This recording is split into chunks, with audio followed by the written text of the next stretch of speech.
No programa de hoje vamos tratar sobre Platão, um dos filósofos mais importantes de todos os tempos, discípulo de Sócrates e um dos personagens centrais da Escola de Atenas, de Rafael Sanzio. Platão nasceu em 427 a.C., de origem nobre, descendendo de Solon por parte de mãe e do rei Crodo por parte de pai. Seu nome, na verdade, era Aristócles, mas o seu professor de ginástica mudou o seu nome para Platão. Platos quer dizer amplo. Por volta de 407, aos 20 anos, ele trava conhecimento com Sócrates e é profundamente desiludido com a cidade de Atenas quando seu mestre Sócrates é condenado em 399 a.C. Ele muda-se então para Mégara, volta para Atenas e por 3 vezes vai a Siracusa para tentar implantar o sistema de governo que ele havia imaginado na República. Primeiro em 388, depois em 367 e depois em 361 a.C. Entre 388 e 367, quando volta para Atenas, Platão funda sua escola, chamada de Academia, porque fora instalada no campo, na palestra de Academos, uma escola onde os efebos eram treinados para a guerra. Platão morreu em 347 a.C. E é para Dion que ele escreve a chamada Sétima Carta, na qual ele conta a história do seu encontro com Sócrates. Vamos ler uma passagem dessa carta. Quando moço, aconteceu comigo o que se dá com todos. Firmei o propósito, tão logo me tornasse independente, de ingressar na política. Por essa época, a situação de Atenas era a seguinte. Ante os reiterados ataques às instituições vigentes, operou-se uma revolução, do que resultou serem postos como chefes do novo governo 51 cidadãos, 11 dos quais ficaram na cidade e 10 no Pireu, para dirigirem respectivamente a Ágora e administrarem as 2 localidades. Os outros 30 foram investidos com autoridade suprema e poder absoluto.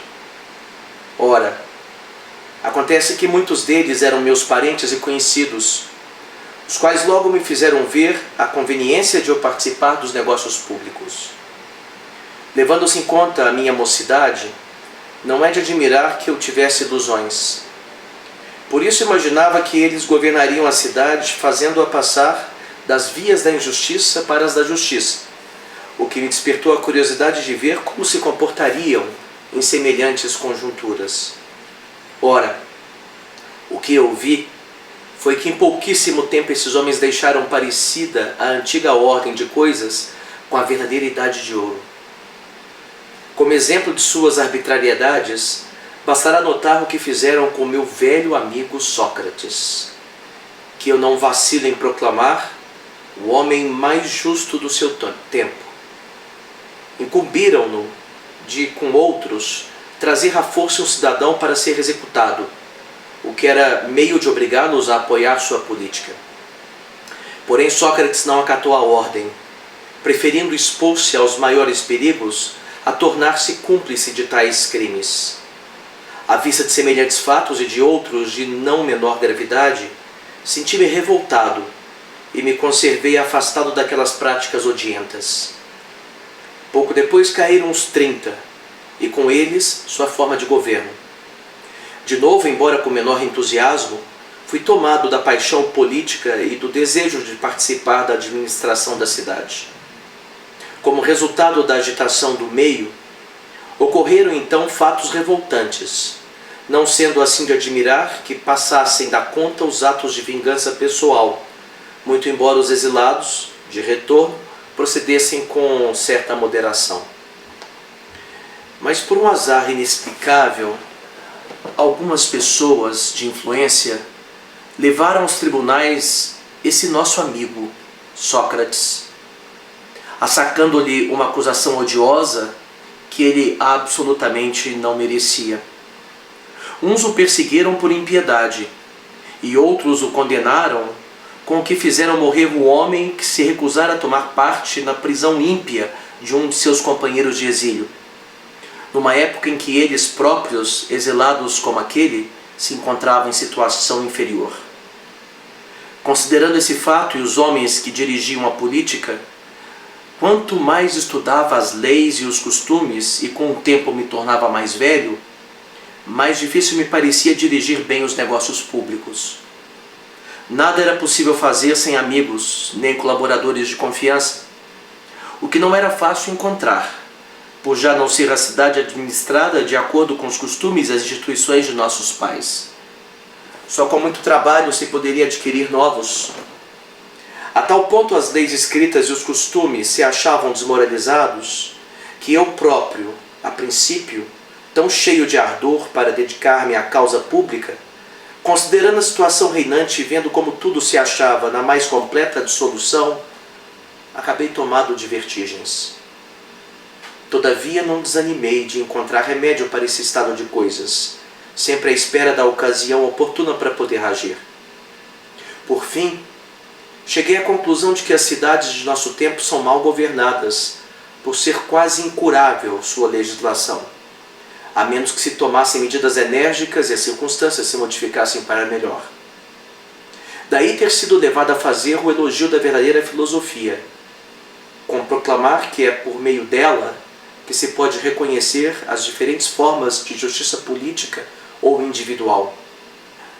Não se cessarão os males para o gênero humano antes de alcançar o poder a raça dos verdadeiros filósofos, ou de começarem seriamente a filosofar, por algum favor divino, os dirigentes das cidades.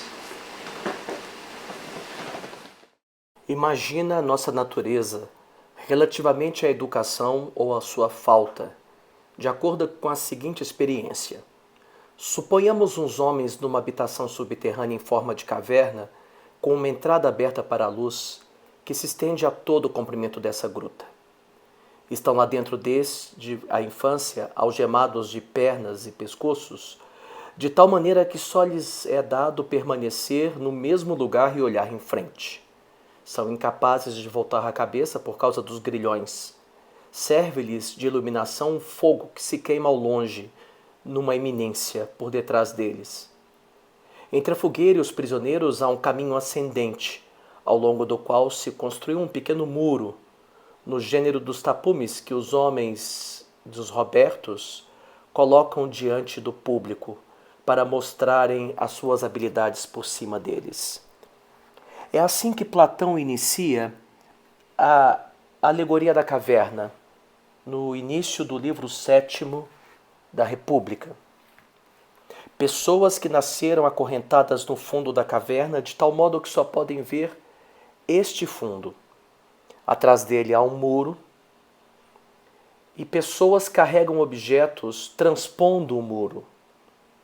Atrás desse muro tem uma fogueira que projeta a sombra desses objetos no fundo da caverna. Como desde que eles nasceram, eles só viram essa caverna e esse fundo e essas sombras, então eles pensam que essas sombras são a própria realidade. Mas imagine que alguns deles sejam libertados. Ao saírem do fundo da caverna, vão perceber que as sombras que eles viam não passava disso, de sombras projetadas por aquela fogueira.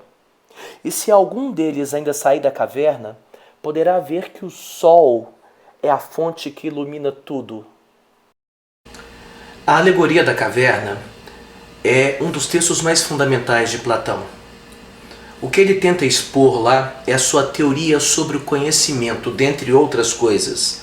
Na verdade, a alegoria da caverna é um resumo da filosofia platônica, inclusive da sua ética, da sua política, mas eu quero enfatizar aqui a teoria do conhecimento. Platão acredita que há dois mundos, um dentro da caverna e um fora da caverna. O dentro da caverna é o mundo sensível, aquele que nós conhecemos por meio dos sentidos. Fora da caverna é o mundo inteligível, o mundo do que nós conhecemos por meio da nossa intuição. Na verdade, todo conhecimento referente ao que acontece dentro da caverna é apenas uma opinião. O conhecimento verdadeiro só pode se referir àquilo que é imutável e que está fora da caverna. É claro que existem muitos detalhes na alegoria da caverna e eu não teria tempo de tratá-los de todos aqui.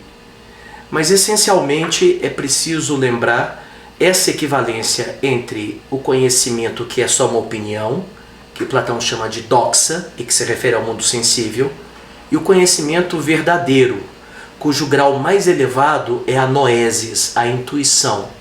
Esse conhecimento verdadeiro é chamado de episteme e se refere ao mundo inteligível, ao mundo das ideias.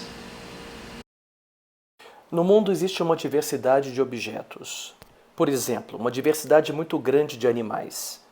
Seria impossível nós conhecermos cada um deles, mas se nós pudermos elaborar um modelo do que é o animal, este modelo imutável é o que nós poderíamos conhecer de fato. O nome que Platão dá para esse modelo é ideia. Segundo Platão, a ideia é uma forma que é a essência existente em si mesma da realidade, eterna, perfeita e causa da realidade. Ela não deriva da realidade por indução, mas ao contrário, é pressuposta pela própria realidade. Imagine que haja dois círculos do mundo sensível. Você sabe que é impossível desenhar um círculo perfeito, e por mais que nós tentemos, ele sempre será imperfeito. Mas eu tenho que julgar qual deles é o círculo e qual não é. Eu não posso fazer comparando um ao outro. Só é possível fazê-lo se nós pudermos comparar ambos com um modelo. Se pudermos comparar ambos com uma ideia. A ideia, então, tem uma função normativa na filosofia de Platão. Ela determina o que as coisas são. O círculo do mundo sensível que se aproxima do círculo do mundo inteligível é um círculo. O círculo do mundo sensível que se afasta do círculo do mundo inteligível não é um círculo. Qual a importância disso para nós? Na verdade, Platão não está preocupado propriamente com o círculo, mas, por exemplo, com a justiça. No mundo sensível existem leis. As leis que se aproximam do modelo do mundo inteligível, da ideia de justiça, são leis justas. As leis que se afastam do modelo do mundo inteligível, da ideia de justiça, são leis injustas e não são propriamente leis. Na escola de Atenas, de Rafaelo, Platão é representado no centro, do lado esquerdo. O rosto que é usado para representá-lo é o rosto de Leonardo da Vinci. Sabemos que é Platão porque ele segura um livro, o Timeu, um diálogo da fase final da sua vida em que ele descreve como que um demiurgo criou o mundo sensível a partir das ideias. Com a mão direita, ele aponta para cima. E essa cena é central para nós. Isso quer dizer que se nós queremos conhecer a realidade, devemos esquecer do mundo sensível e procurar lá em cima, no mundo inteligível, as ideias. Ele aponta para cima porque no Timeu ele diz que as ideias existem no céu e é lá que elas devem ser procuradas e encontradas. Num diálogo chamado Fédon, Platão usa Sócrates mais uma vez como personagem para expor seu ponto de vista. O objetivo do diálogo é discutir a imortalidade da alma, já que Sócrates está em vias de tomar a cicuta, mas antes ele precisa discutir o próprio conceito do que é a ideia. Sócrates, ou seja, Platão, diz que antes havia se inspirado nos físicos, nos pré-socráticos, mas que percebeu que isso não era suficiente. E o vou ler uma passagem do Phaedon em que ele expõe esse conceito do que é as ideias através do conceito de segunda navegação.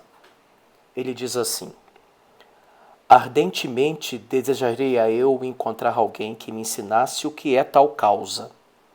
Não me foi possível, porém, adquirir esse conhecimento então, pois nem eu mesmo o encontrei, nem o recebi de pessoa alguma. Mas quererias, estimado Sebes, que descrevesse a segunda excursão que realizei em busca dessa causalidade? É impossível que alguém o deseje mais do que eu, respondeu Sebes. Então, prosseguiu Platão, minha esperança de chegar a conhecer os seres começava a esvair-se. Pareceu que deveria cautelar-me a fim de não vir a ter a mesma sorte daqueles que observam e estudam o eclipse do Sol. Algumas pessoas que assim fazem estragam os olhos por não tomarem a precaução de observar a imagem do Sol refletida na água ou em matéria semelhante. Lembrei-me disso e receei que minha alma viesse a ficar completamente cega se eu continuasse a olhar com os olhos para os objetos e tentasse compreendê-los através de cada um dos sentidos. Refleti que devia buscar refúgio nas ideias e procurar nelas a verdade das coisas. É possível, todavia, que esta comparação não seja perfeitamente exata, pois nem eu mesmo aceito sem reservas que a observação ideal dos objetos, que é uma observação por imagens, seja melhor do que aquela que deriva de uma experiência dos fenômenos. Entretanto, será sempre para o lado daquela que me inclinarei. Assim, depois de haver tomado como base em cada caso a ideia, que é, a meu juízo, a mais sólida, tudo aquilo que lhe seja consoante eu o considero como sendo verdadeiro, quer se trate de uma causa ou de outra qualquer coisa, e aquilo que não lhe é consoante, eu o rejeito como erro. Vou, porém, explicar com mais clareza o que estou a dizer, pois me parece que não o compreendeste bem. Por Zeus, com efeito que não o entendo bem, confirmou Sebes.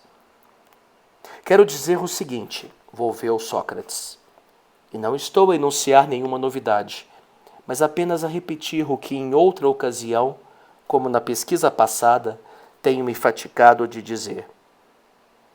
Tentarei mostrar-te a espécie de causa que descobri. Volto a uma teoria que já há muito discuti e por ela começo. Suponho que há um belo, um bom e um grande em si mesmos, e do mesmo modo as demais coisas. Se concordas comigo, também admites que isso existe. Tenho muita esperança de, por este modo, explicar-te a causa mencionada e chegar a provar que a alma é imortal. Nesse texto, o que Platão está fazendo é expondo o conceito de ideia como causa da realidade. Ele fala aqui nessa tradução que eu li, segunda excursão, mas tradicionalmente nós usamos a expressão segunda navegação. A primeira navegação era a navegação que se fazia com as velas, impulsionada pelos ventos. A segunda navegação era a que se fazia com os remos, quando não havia vento.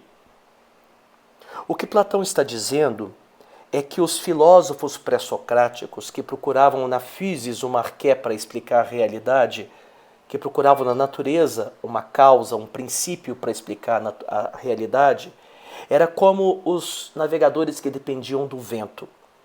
O vento impulsionou o mais longe possível o barco da filosofia. Mas eis que chega um momento em que o vento para e é preciso prosseguir. Então é preciso lançar mão das forças da própria razão, os remos, e ultrapassar o mundo sensível para, no mundo inteligível, procurar uma causa que explique a existência do mundo sensível. Ao fazer isso, Platão está pela primeira vez tentando conciliar os chamados milesianos e os eleatas, dois grupos de filósofos pré-socráticos. Os milesianos diziam que tudo muda, nada permanece como está. Os eleatas diziam que o movimento, a mudança, era uma ilusão e que o ser não se movimentava, não se alterava. Como é que Platão concilia as duas realidades? Dizendo que há dois mundos.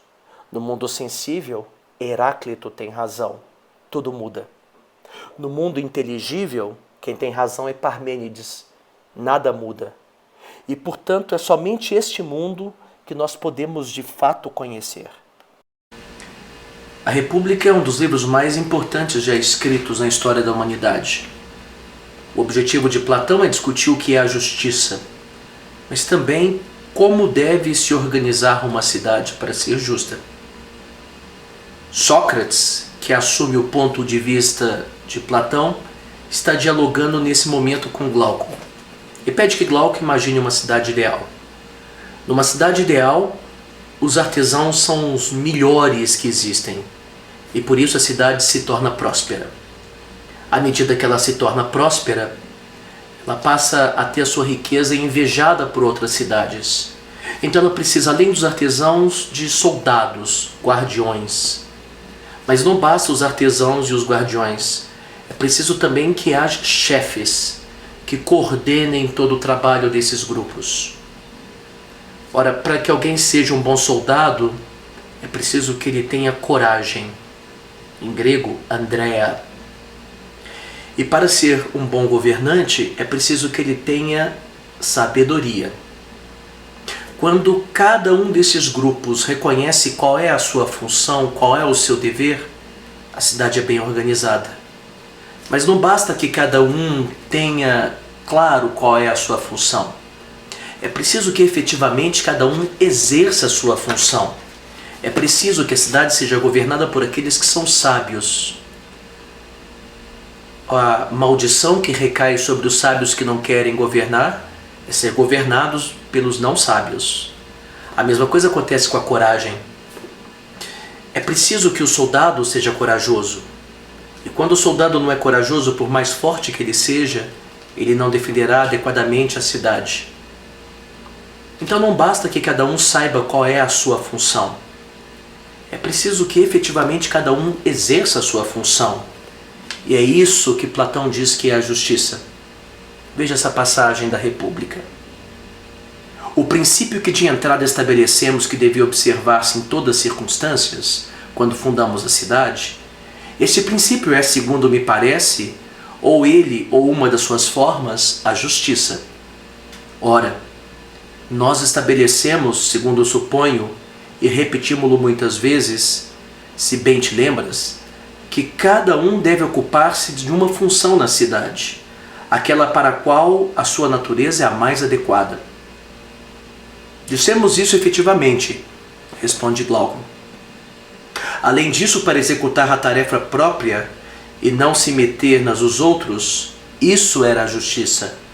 Essa afirmação escutamo-la há muitas outras pessoas e fizemo-la nós mesmos muitas vezes. Glauco responde, fizemos sim. E aí Sócrates diz, logo, meu amigo, esse princípio pode muito bem ser, de certo modo, a justiça, o desempenhar cada um a sua tarefa. É exatamente isso que Platão está dizendo. Uma cidade justa é uma cidade bem governada. Uma cidade bem governada é governada pelos sábios. Uma cidade justa também é uma cidade bem defendida. E uma cidade justa é bem defendida pelos homens corajosos. Uma cidade justa é aquela em que há produção dos meios necessários para que haja vida boa. E isso é feito pelos artesãos. Quando os artesãos, que não são nem sábios, nem corajosos, resolvem governar, a cidade não pode ser bem governada. Mas quando os sábios resolvem não governar, a cidade também não é bem governada. Esse é o conceito de justiça que Platão apresenta, mas ele vai analisá-lo também sob o ponto de vista da alma. O que é uma alma justa? No Fedro, Platão diz que nossa alma assemelha-se a uma força natural composta de uma parelha de cavalos alados e de seu cocheiro. Os cavalos dos deuses e os respectivos aurigas são bons e de elementos nobres, porém os dos outros seres são compostos. Inicialmente, no nosso caso, o cocheiro dirige uma parelha desigual. Depois, um dos cavalos da parelha é belo e nobre, e oriundo de raça também nobre, enquanto o outro é o contrário disso, tanto em si mesmo como por sua origem. Essa é a razão de ser entre nós tarefa dificílima a direção das rédeas. Essa passagem do Fedro refere-se, dentre outras coisas, à alma humana. A teoria platônica da alma humana a divide em 3 partes. Uma parte que é chamada de apetitiva, os desejos. Uma segunda parte que é chamada de irascível, que é a coragem, andreia, ou fortaleza. E uma terceira parte, racional, a razão.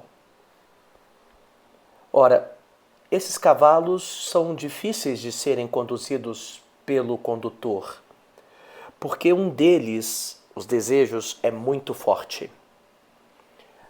O outro cavalo tem que refrear esse primeiro cavalo para que o carro da alma possa ser bem sucedido na sua jornada. Mas não basta isso. É preciso também que ambos os cavalos sejam bem conduzidos pelo condutor. A alma bem organizada, a alma bem governada, a alma justa, é aquela que é puxada, tracionada pelos desejos, mas refreada pela irascibilidade que controla os desejos e governada pela razão que governa ambos. Hoje nós vimos nessa pequena aula o essencial da filosofia de Platão. Foi preciso deixar muita coisa de lado, como, por exemplo, a teologia de Platão e, sobretudo, a doutrina dos princípios. Platão quer encontrar um mecanismo pelo qual se unifiquem as ideias. Se as ideias unificam os objetos do mundo sensível, é preciso uma ideia que unifique todas as ideias, o uno. Mas essa teoria é uma teoria complexa que não caberia nessa aula, que Platão desenvolveu na chamada doutrina não escrita. O mais importante que nós vimos hoje é que Platão, pela primeira vez, propõe um conceito que permite compreender a realidade, a ideia. E o mais importante para nós é que, se nós queremos saber o que é a justiça, nós temos que esquecer das leis positivas e procurar lá em cima, na ideia de justiça, esse conceito.